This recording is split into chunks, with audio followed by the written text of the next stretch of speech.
Thank you for downloading. Thank you for listening. Thank you for rating. Thank you for reviewing. Thank you for being you. Thank you for being a friend. It's Gamify 24/7, episode 14. Welcome.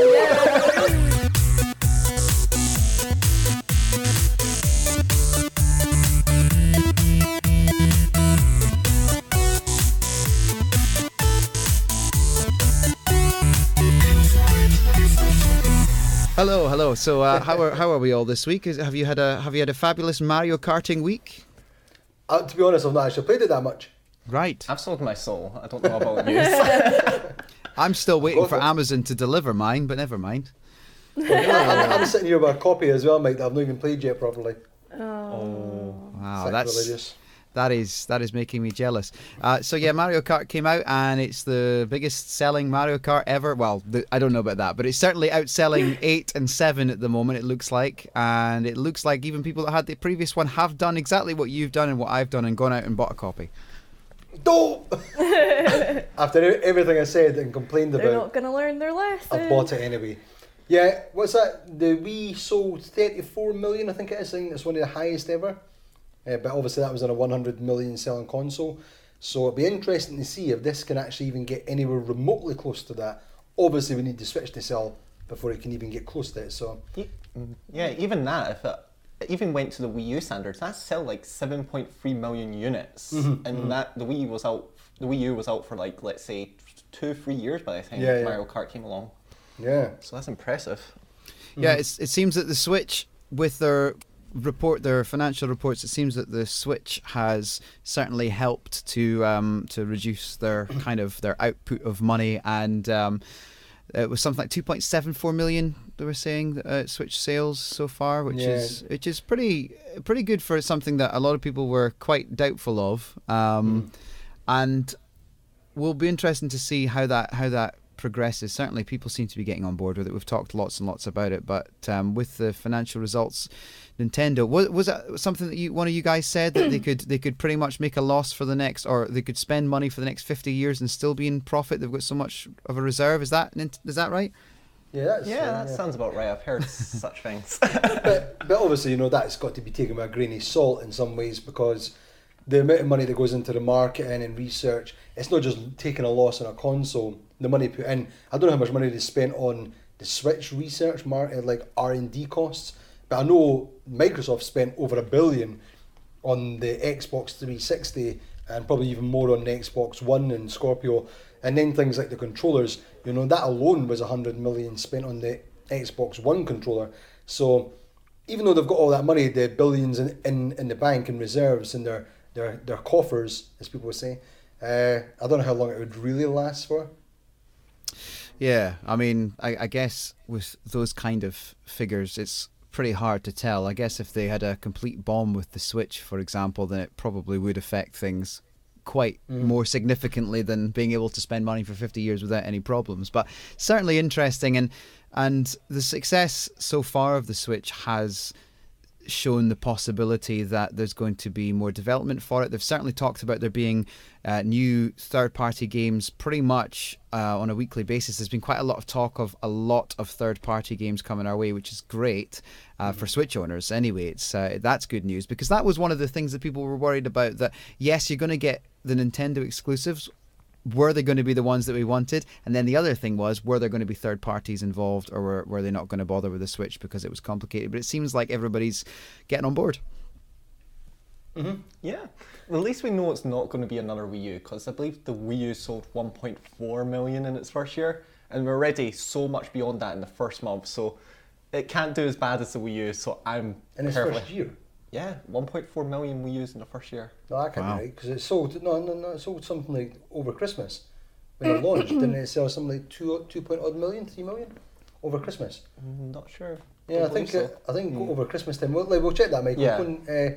I'm pretty sure over Christmas it done quite good, but then it just died a death straight after Christmas time and New Year, and then it just had nothing. And then maybe that year, maybe from April to then, maybe it sold less. Possibly. But yeah, it's like I think they all started off pretty good because of the Christmas time. I have some figures for you, and just making sure I get the right ones. The Wii sold masses, 100 million units. The Wii U sold 14 million. I'm not getting first year figures, but no, there is. I found what Anton's saying here. So they managed to sell 2.76 million copies of Zelda on the Switch, more copies than there are consoles, as well as selling over 1 million on the Wii U. Okay, so we're just talking about Zelda here. We're not actually talking about the sales in the first year of the Wii U. But certainly from the figures, it seems like they're set to absolutely annihilate the sales of the Wii U, which makes me wonder, should I be keeping hold of my Wii U so that I can sell it when it becomes rare? Because, surely that's what's going to happen with a Wii U, no? Possibly. The fact that it wasn't a massive selling console, maybe in 20, 30 years, if you're still around, maybe it'll be worth a fortune. If I'm still around, I'm really hoping I'm still around. That would be quite disappointing. Well, we're old fogies now, Mike. So. Well, that's true. I mean, I'll be 103 by then. So let's be realistic. So Nintendo's financial results. Then it's all going in the right direction. There's still a lot of talk about E3 and what, if anything, they're going to be doing. And come on, they're going to be doing something though, surely, aren't they? Well, they've had that story, and now they've announced that they're not going to be holding a typical E3 press conference, which is fine because Nintendo's not done that for the last few years anyway. They've done their directs or their own digital event. So, yeah, it's not really a big deal. I just hope they've got loads of content for that digital direct or digital event or whatever they want to call it. I just hope they've got loads of good new announcements or new IPs or revamped ones like Animal Crossing. I think they've got good stuff like that. It won't matter. Yeah, as long as they keep the pacing right, that's what they've been doing good since the Switch unveils. They've made the directs a lot more snappier. If they don't as long as they don't go back to like the Nintendo directs of maybe last year where they were so long and dry, and you go to the PlayStation 1, everybody's like, yeah, I love that, and then you go to the Nintendo one, it's like, we have a new game. This game uses buttons, and it's like super slow. And that really takes the life out of some of those unveils. Like, there's some unveils from older directs that was like people would be jumping at the ceiling. Yeah. But it's just like exec standing there speaking very slowly. And it's like they need to make sure it's very entertaining. Yeah. So they can keep hype going. I think after watching stuff like the Xbox conferences and the Sony one especially, and then watching things like the Switch reveal live event, and seeing how uncomfortable that was. It was like a bunch of Japanese suits, and it just felt awkward. It just didn't work right, and I don't think that's where Nintendo's got its strengths. They are a bit quirky and a bit weirder with certain things, so having their own controlled event where they can control it just works much better. I think the directs just work really well when they're done right. Yeah, absolutely. It's going to be interesting, and there's a lot of stuff happening right now. And one of the things that you've talked a lot about, Shaun, since episode 1 maybe, but we've talked a lot about virtual reality. So VR has been a thing that we've been talking about a lot, and one of the ways to experience virtual reality is through the HTC Vive, and there has been some news about some upgrades, apparently. Yeah, well, it's obviously expected. I think that all three of the big players just now, Microsoft will come into this shortly, but the other three big players, HTC Vive, Oculus Rift, and PlayStation VR, they're going to upgrade at some point. They're going to have version 2 or whatever they want to call it. But one of the things that's obviously the big downside right now is you're tethered. So you've got to have all the wires going to your computers or your PlayStation VR. And then on top of that, these headsets don't have eye tracking. So that's something that's going to make a big, massive difference. There is some other external third-party headsets that have started experimenting with that. But one of the things I saw just recently was, I think it was exclusive or specifically for the HTC Vive. Some company has developed basically an eye sensor, a retina sensor that you can put in next to the lenses. And it's 5 or 8 little sensors that can sense where you're looking, but what it does is it allows foveated viewing. So I presume that stands for field of view aided viewing, sort of kind of thing. And instead of having to render the whole scene for each eye, where you see everything, even if you're not looking at it, what it now does is it knows where you're looking, so it can focus on that one main area in the centre and put the most detail there, and then the outsides are more blurred or they've not got as much detail. So it does a couple of things. It fixes things like motion sickness and movement problems. but it also allows the processors to take a little bit off them because they don't have to do the full scene that you're not even looking at properly anyway.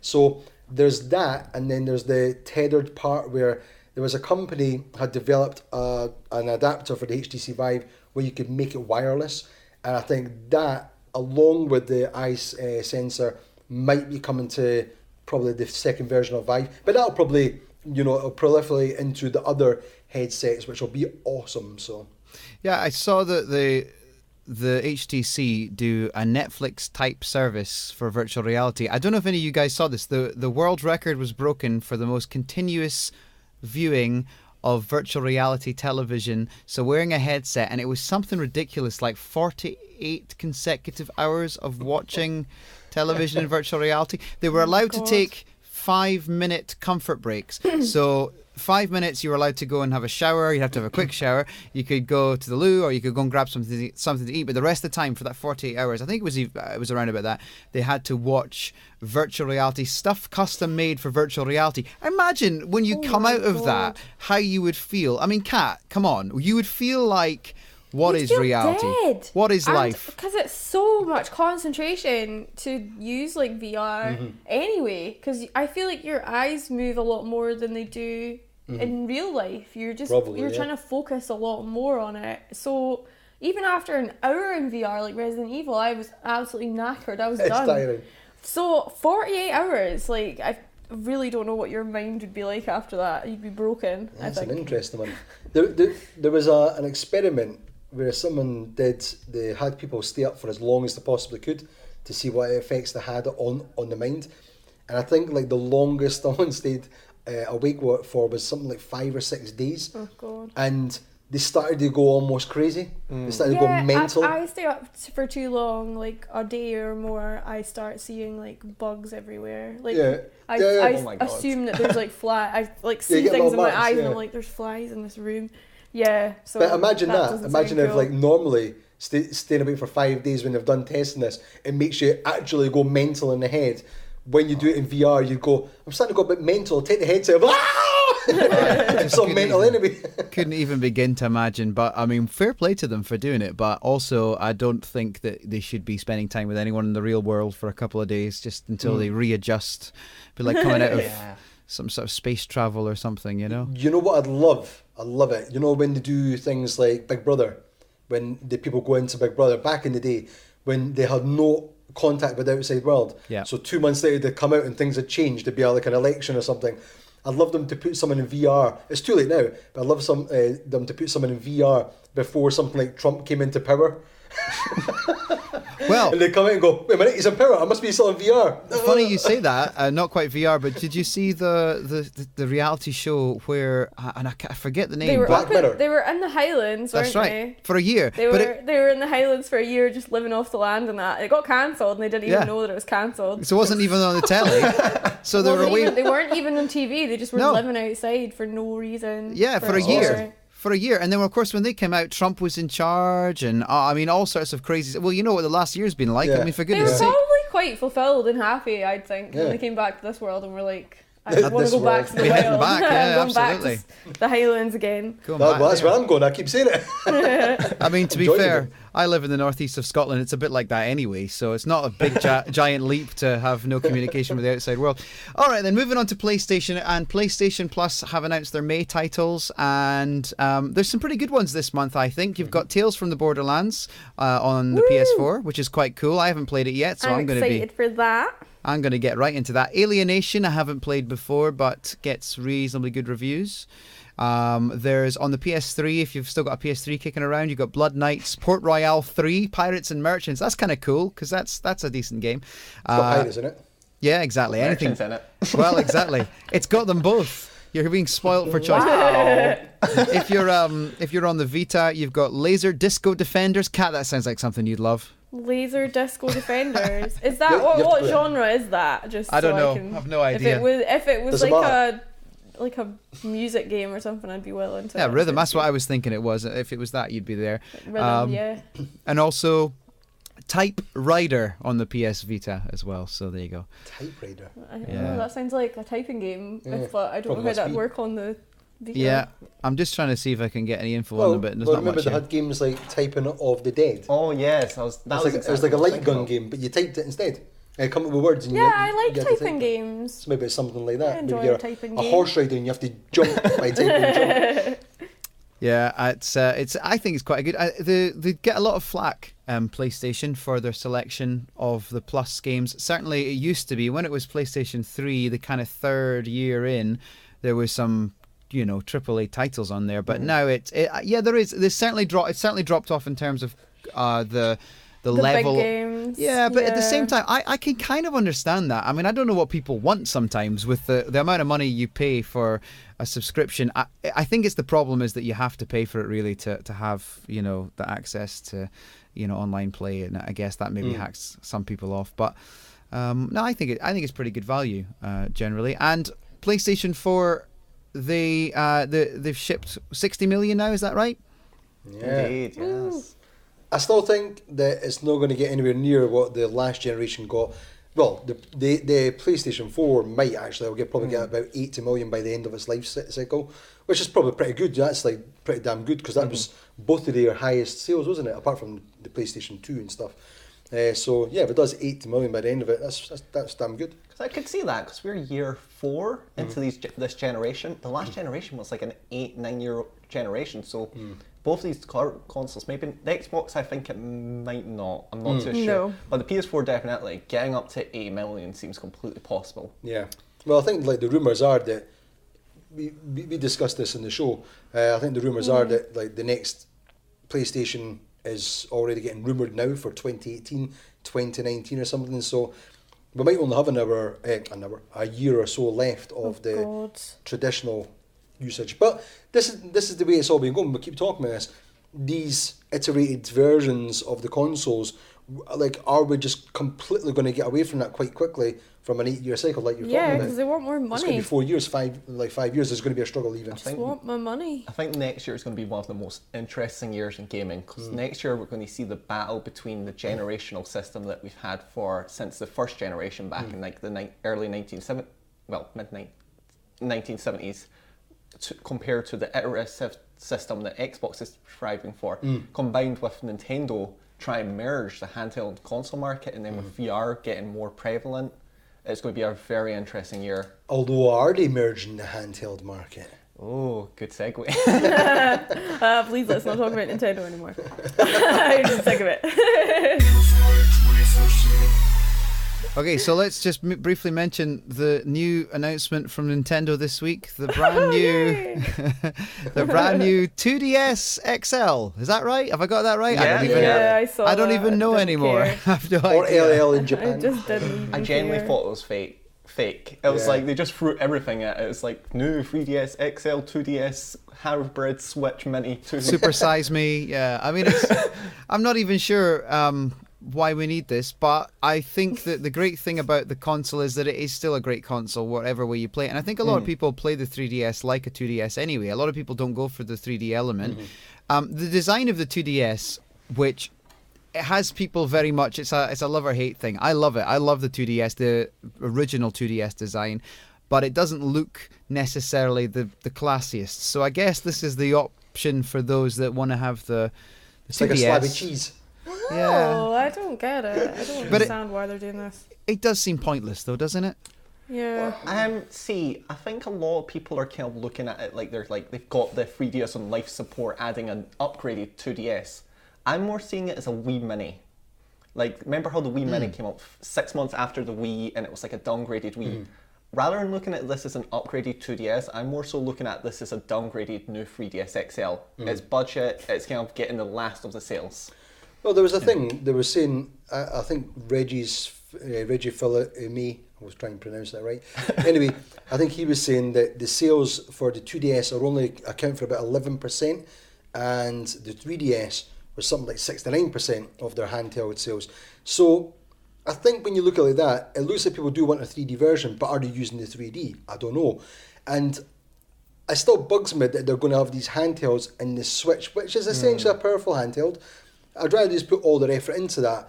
However, now that they've announced this, I could quite easily see the 3DS leaving and just having that 2DS which looks like a 3DS without the 3D, and that's your £100 option. Then you've got your £300 option for the Switch, and it doesn't really eat into the market. If they keep that 3DS, then they've got a 2DS that's £100 and odd, a 3DS that's £150 or £175, whatever.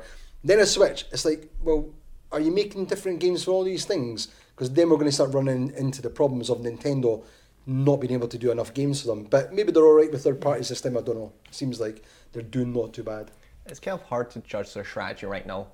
If on one side, if they keep on supporting it in terms of software, then we're going to run into troubles. But if they can thin out the library, it might be we're just looking at the Game Boy Micro of the 3DS. It's like that last swan song that came out a year after the DS. Yeah. But on the other side, if they try and keep on supporting this, I think that's when we're going to run into troubles, as you're saying, of them supporting multiple consoles and the consumer being confused of, it's like, oh, but that's a new console, but so's this one, but that one's a handheld and a home console, but why do they have a handheld? Is it not a good handheld? And that's where we'll run into troubles if they keep supporting it too heavily. And they've still got their mobile as well on top of that, so yeah. Yeah, I would prefer them to keep their focus on the Switch personally, but it certainly will be interesting to see what happens. Just flipping back to some more news of a game that's coming out on both the Xbox One and the PlayStation 4, Red Dead Redemption 2, a little bit of news on that. It's still coming out in 2017. It hasn't been delayed beyond this year, but it's now currently unavailable for a pre-order on Amazon. So if on PlayStation 4, so if you're looking at pre-ordering it, you might have to wait even longer than the release date, whenever that is. So that's interesting. So is that hinting towards an Xbox exclusive or something? No. It's just sold out. It's just literally all the copies that they have on the PlayStation 4 and Amazon have now gone and have been allocated. So it means that on release day, if you haven't got your pre-order in and you're not getting the digital version, then there is a possibility that you might have to wait a little bit longer, which is good news for Rockstar, because it means everybody's loving the idea of Red Dead Redemption 2, which, to be fair, I am as well. And I hope that it offers everything that is being suggested, and it doesn't end up a bit more like another Mass Effect Andromeda. I don't think it will. I think Rockstar tend to be fairly on the ball. On that, I don't know if you saw, there were rumours, just leaking rumours from somebody who apparently leaked that Bully 2 might be on the way.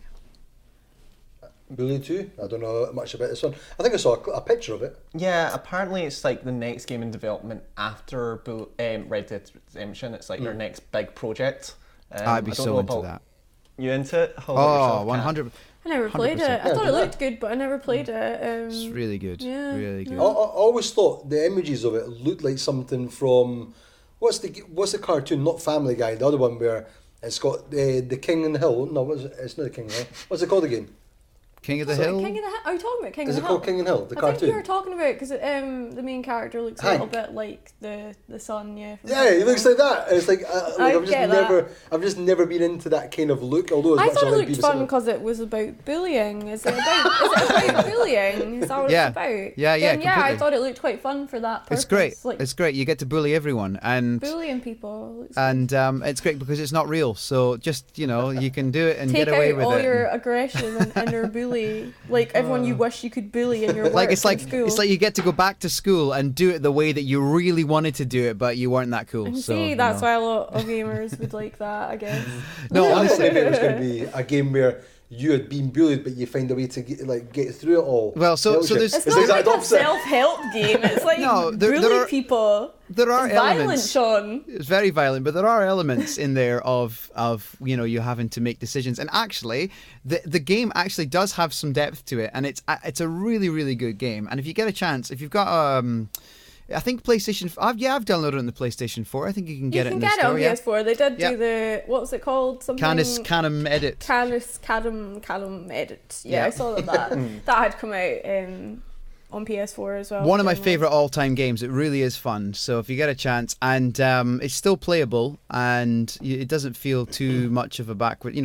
graphically, it's obviously... It's very much PlayStation 2 kind of era, but it doesn't feel particularly... poor to play graphically either, so if you get a chance, have a shot. But I'd be well up for them doing a new one. I think that has so much potential. I guess there's always the controversy around it as well. I mean, it's one of those subjects that's always going to get you some sort of hassle from somewhere, I would suspect. Do you get to wedgie people? Yes, but you also get wedgied as well. So yeah, I remember something to do with a baseball bat as well. That was nothing to do with the game. But that was just my flashbacks of school. One of my favourite bits is just cycling around, just being able to cycle into town. When you get out of the school at one point, you get to cycle around, you get little tasks. And what's really cool is it goes through the years as well in the game. So once you get to a certain point, you move on to the next chapter, and he's a little bit older, he's a bit bigger, he's kind of, post-puberty, that kind of thing. Better at bullying now. Better at bullying. And then at the end, so it goes through that. It's really, really cool. I think it's got a lot of potential. Anyway. Dennis the Menace, the video game coming out this summer. Some summer somewhere. So up for that. I might have a go at that then. If it Definitely. does get a second one. All right, so Master Chief then. We're going to talk about Halo 6. Guys, what's happening? Yes. Okay. Halo, one of my favourite games of all time. 343 a couple years ago took over the franchise after Halo Reach. They seem to not understand their fan base, unfortunately. And Halo 6, they kind of took a weird direction with the story. 5, yes, sorry. With Halo 5 Guardians, they kind of took a weird direction in which Master Chief, the main character you've been playing with for the entire franchise, he's went rogue. And rather than playing as the Master Chief, you're playing as somebody following the Master Chief. And the story's all about the Master Chief, but you're not playing as the Master Chief. What was a questionable judgment, because everybody I know who even likes Halo 5, the number one thing everybody in the Halo community can agree about is Halo 5's single player was garbage. But apparently they're going back and redirecting it, so you will be playing as the Master Chief again. Woo! Their judgment is questionable because they've had to, since the 343 took over the franchise, they've rebooted the campaign's direction multiple times. They did Halo 4, they set up this grand new trilogy, the Reclaimer trilogy, wasn't received well. Then they scrapped it all and started fresh with Halo 5 and took it in a new direction. It looks like they're doing it again by not killing off, but taking away the focus from one half of the campaign that they were directing in Halo 5. So, yeah, the Halo's franchise is kind of in a weird place right now. It's that thing, isn't it? Bungie is who made Halo. Yeah. And Bungie are the guys that had the vision. And Destiny is kind of like a follow-on a little bit. It feels like that a bit. 343 Industries, maybe they've just not got what it needs for that game. They just don't have the DNA for it. And they can make something that looks like Halo, and it sounds like Halo, but it's not Halo. Yeah, not even that. It's like they're trying too hard to change the formula, and they seem to forget the things that make Halo Halo. Master Chief. And now, everything from the gameplay style, I think one of the key aspects of Halo was having to take on enemies in different ways. And now they've lost that, and they've kind of put themselves down such a path where the franchise is they need to carry on all the mistakes they've made in the earlier stages of the Reclaimer trilogy, just because it's built in. So they're in a tough place with this new game, but it looks like they're at least taking in fan feedback, so I've got to give them credit there. Hopefully it pans out. You a Halo fan? Never got into Halo, sorry everyone. No. Master Chief, man, he's the best ever. I tried to play the first one because I got it with my original Xbox, the first one, and I just didn't really care. First one's a masterpiece. I don't know, I just didn't. I didn't really know what I was doing. I just kind of picked it up and was like, oh, this came with the Xbox, I'll give it a go. And then I was just like, I don't know what I'm doing or why I'm doing it. Yeah. And I just was like, well, I'm not that compelled. I was more into RPGs back then, so I think it just was, I was like, this doesn't seem that good. But obviously everyone will crucify me for that. But, I've had discussions with my brother about this. My brother's a big fan of the original one, and he does level design. He's done level design for games for Rockstar and stuff. And that's one of the things he talks about with the original Halo was it was really masterful at how it guided you through the game itself. Even just the subliminal markings on the grounds and the way the level design was done, it was really well done. And then it started to kind of lose some of that as it went forward, and now obviously with the new company taking on new devs, it's obviously went even further. But yeah, it's one of the biggest things about Halo, Master Chief. If you're not playing as Master Chief, it's failed instantly. That's the biggest draw for me. And people can say, oh, you've got to revamp things, you've got to spruce it up. Yeah, but Master Chief's still got to be the main point for me. Him, the Arbiter and stuff like that, you know what I mean? That's Halo. Not even that. The thing is, the Halo franchise can do well without the Master Chief. It's done it before with Halo 3 ODST and Reach. Yeah, it's but Agent Locke, the pretty much the main character in Halo 5, only appeared in Halo 5, and he's not developed at all. Yeah. He's just like a blatant suit. What I think they're trying to make him powerful and like, I'm here to get a mission done. But at the end, there's no soul to his character. Yeah.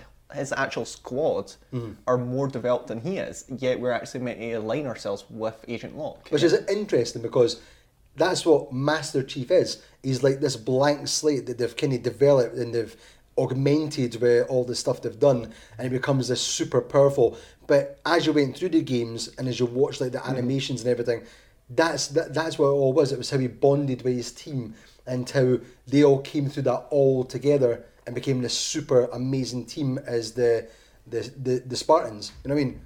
And now it's like you're moving away from that. But yeah, so Locke's obviously not had that time to develop over 15 years or whatever. Yeah, definitely. Yeah, Kat's loving this chat. She's totally up for more Halo talk.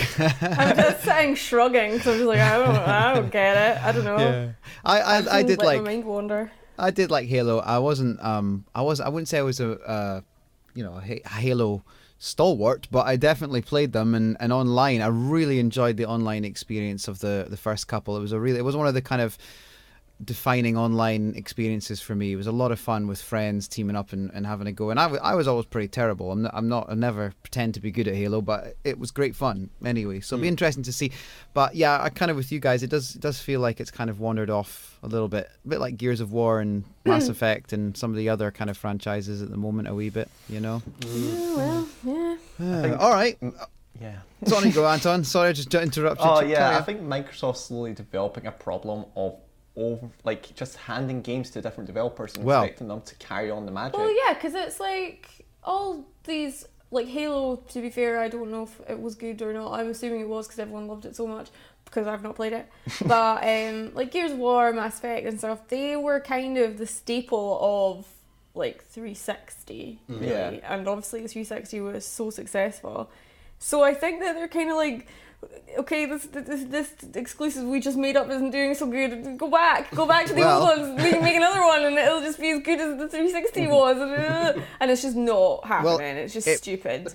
It brings me on amazingly well to the next thing that I was going to talk about, which was the head of Xbox, Phil Spencer, has been speaking on Twitter. He's being asked questions left, right, and centre about Fable 4. And he says, nothing to announce right now, but I do think that IP has a lot of places it could go. So, to hell. Potentially. I mean, it depends who's going to be developing. If it's anything like the last one, then sure, let's put it there because that was awful. But Which one? Well, I say it was awful. That's a lie. Which one are we talking about though? So there's like obviously 1 to 3, but then there was like was it the other ones Legends? that I didn't play. Was it Legends? Was that the one that was the online co-op experience or the? Not that one. There was like the Journey, which I don't. Was that the Connect one? Yeah, That's Connect. Right. Yeah, that was I on the wasn't caring Connect. about that. See, I only played 1 to 3, so. Yeah, I 1, 2, liked 3, those. 1, 2, 3 were great. So what I think people are asking him is, are we going to see the fourth? And apparently the Lionhead, when Lionhead were still on the go, they did pitch a fourth installment which was set in the technological industrial age, which would have been ace. I would have totally bought into that. Microsoft rejected it, and we are here now with no more Fable on the horizon, although he is there saying that he feels that there's places it could go. So, could it go somewhere? Will we see it? We kind of answered this a couple of weeks ago, but now we've kind of heard from the head of Xbox. Does that change things? Well, doesn't it come back to just what we were talking about with Halo there? Isn't Fable synonymous with Peter Molyneux?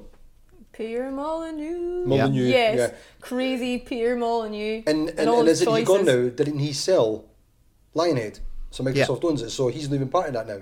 I'm sure they would get him back though, right? Surely they'd get him involved. But is he not like kind of retired now after his last terrible I feel like you could get him misdemeanor, back. He's crazy. tin cans. You could get him. You could get him back with the promise of Halo. But Halo. if he Fable. came back, then fair enough. I think maybe there's a potential. But if he's not even involved, again, it's losing what I don't know what it DNA. would be like then. I can't really imagine. Yeah, to be honest, I don't think Peter Molyneux would actually let anybody else mess with his baby. Like, But they own it though. true, but I feel like if they were Microsoft's like, yeah, we're making this game either with or without you, Peter Molyneux would just be like, He'd yeah, I'm come not back. letting you do this by yourself, so I'm jumping in if I can. Yeah. He would come back and he'd say, I'm going to make the greatest game that's ever been made. So I many am choices, God. you'll be able to make all the choices in the whole world. And then he'll probably do one of them.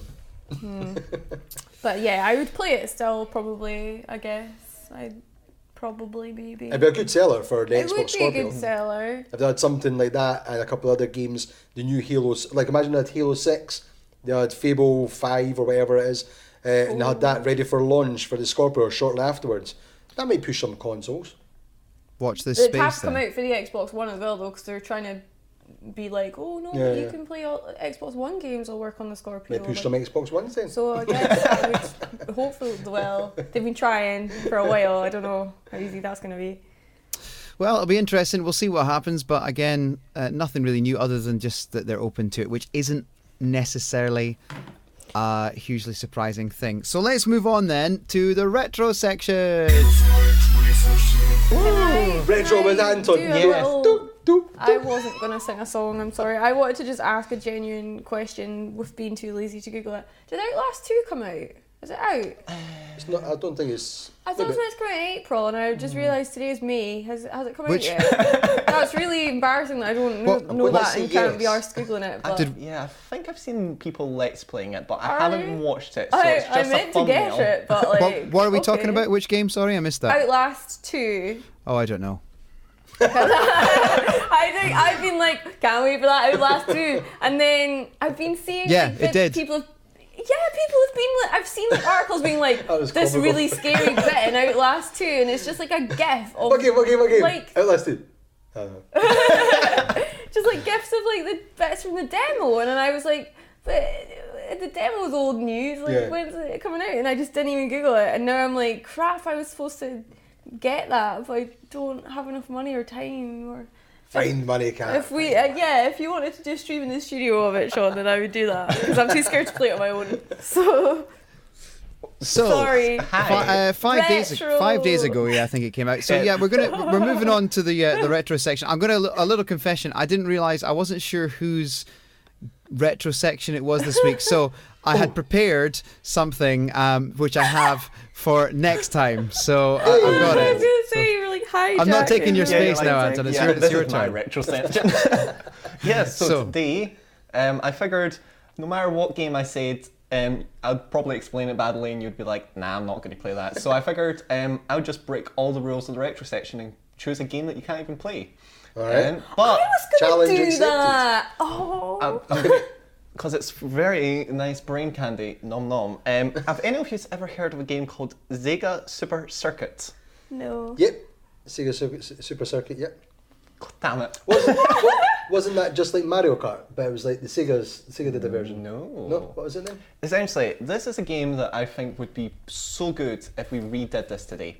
It was an arcade game. We don't actually know when it came out. We guess it came out in 1987. That's how obscure this game is.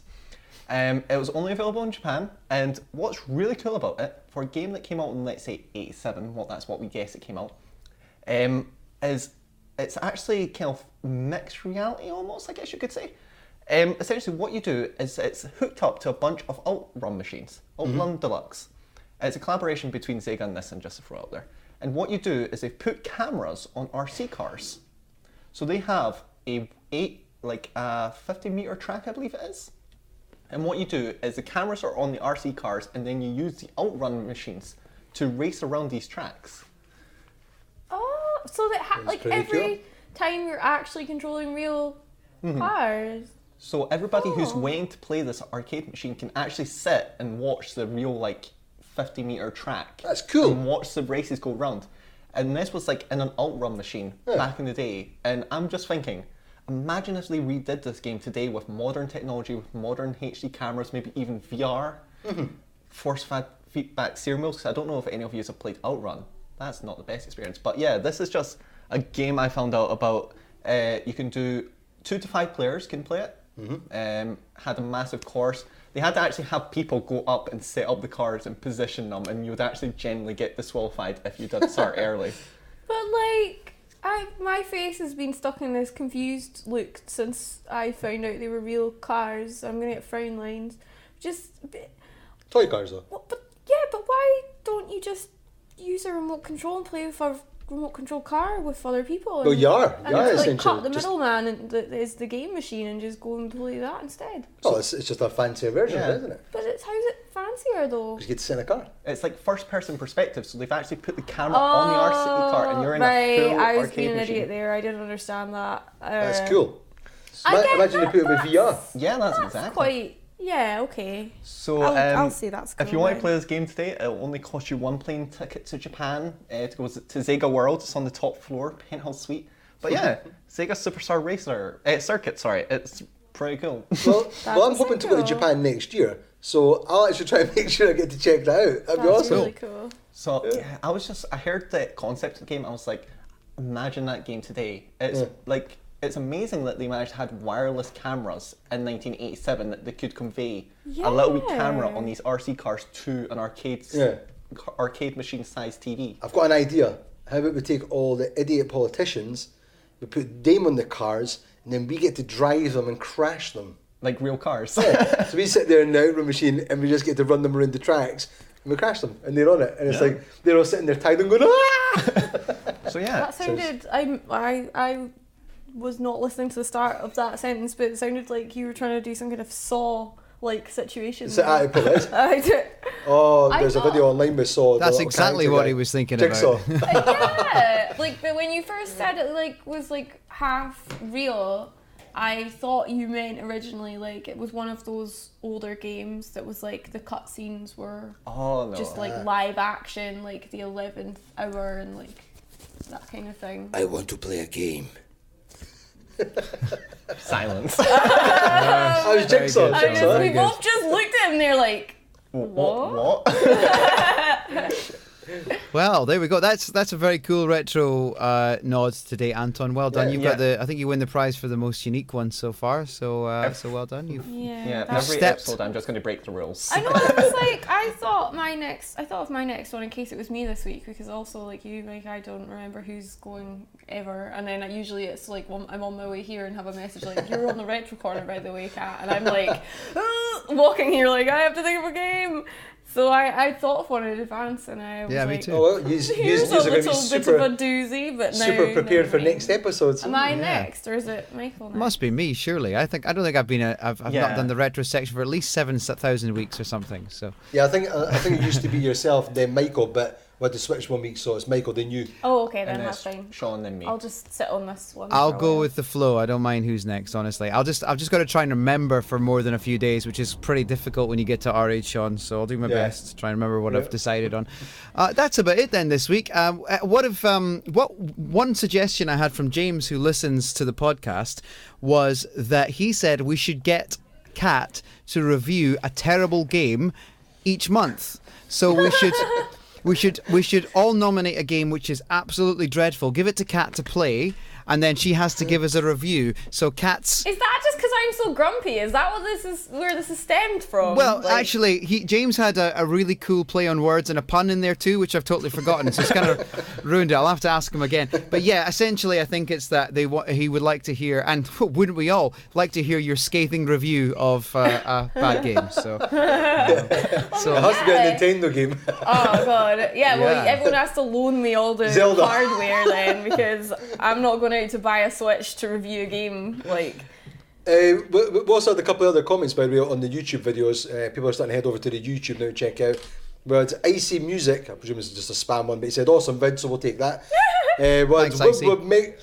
Megamix again jumped in and said, probably the funniest episode yet. Wow. Until this one. Absolutely. I'm not as tired this week though, so I don't think I've been as good. And TSS NCS says, lovely. Lovely to you, TSS. Just for the comments, guys. Oh, well, very good. Keep the comments coming. YouTube, we're on there too now. We're on the YouTube and we're on the iTunes and we're on the... again. We're on the YouTube. We're on the YouTube. I'm going to say that every week now. It's now become a thing. I'm not changing that. It is the YouTube. So we're on the YouTube, we're on the iTunes, we're on the podcast, and we're on the SoundCloud.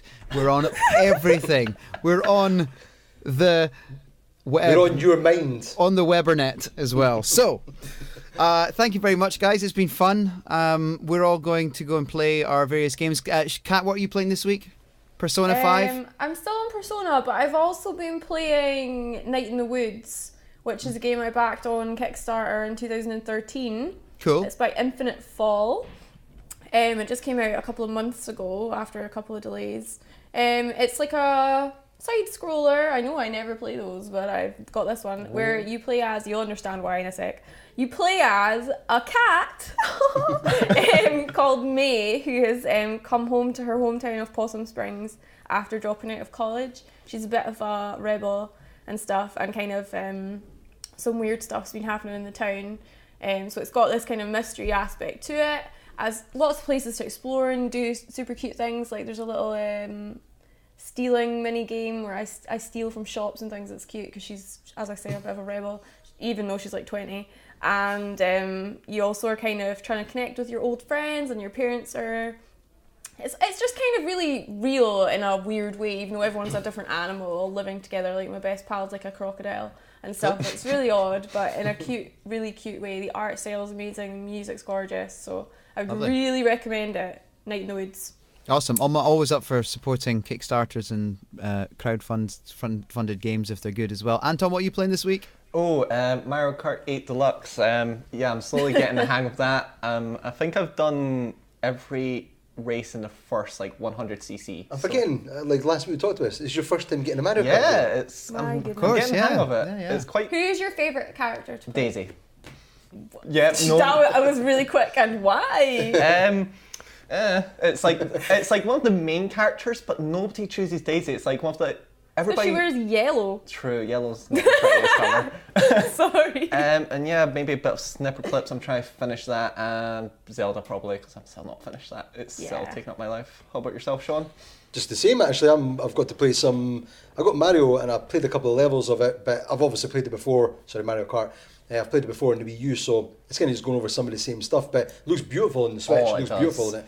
So it's online, so is it good? It's surprisingly we'll play some, Really? So yeah, I'm going to play some of that. Like all the other people in other countries are better than you, and you're like, I don't understand. That's actually one thing I've got to give it credit for. It's got a skill-based multiplayer. So if you win a bunch of races, then you get your skill level goes up, and then you're matched with people who are similar skill level. So you're never always bottom or always top. That I always was, yeah. So that, and I'll have to get back into Zelda, but I've been editing for episode 2 of Games Lounge Series 3, so editing that, but yeah, it's like I've hopefully have a bit more time this week now to play some more games. Don't think there's anything else I've bought. I wanted to get a couple of... There was a new Neo Geo game, sorry. There was a new Neo Geo game I think came out, was there not one? Fatal Fury or something? I was going to play something like that. But anyway, yeah, those two are my main ones. Yourself, Michael? Zelda, still Zelda-ing, and also I'll be Mario Karting when that arrives, and I'm also going to try and get a little bit of time to finish the Batman season on Telltale Games, the Telltale Games Batman, which I'm still episode Are they all 2? out yet? Certainly 5 are. I think they all are. I think they are. Yeah, no, because they're doing The Walking Dead now, season 3. Actually, I'm not actually even sure, Kat. I'm saying that, and I don't... No, they are. They definitely are. Surely, yeah. Oh, because I was waiting for that to finish, but also I'm now kind of waiting for The Walking Dead season 3 to finish, so I can just get them all and play them all in a oneer, because I feel like it's more emotional that way. Yeah, absolutely. Well, that's kind of my plan this week, is to, if I get a chance, maybe at the weekend, I'll have a go at try and get through that if I get the time. But yeah, Zelda for sure. I'm still trudging my way through Zelda, but in a lovingly trudging way. So it's good. It's all good. And then Mario Kart is Mario Kart, so that's always going to be there. So it's all good. Yeah, lots of good games. Too many good games right now. I haven't even had a chance to think about Persona. And I need to play Outlast as well. I kept saying I was going to do it, but now I'm too scared to do it on my own. So I kind of... That's why I'm like, Shaun, we should do a live stream of it. Yeah, we should do a live stream where I'm not on my own playing it. Do it. Brilliant. All right, that's it for this week. We'll be back next week. And once again, download, like, share, tell people about us, and leave us reviews. And we will be back for episode whatever it is next week.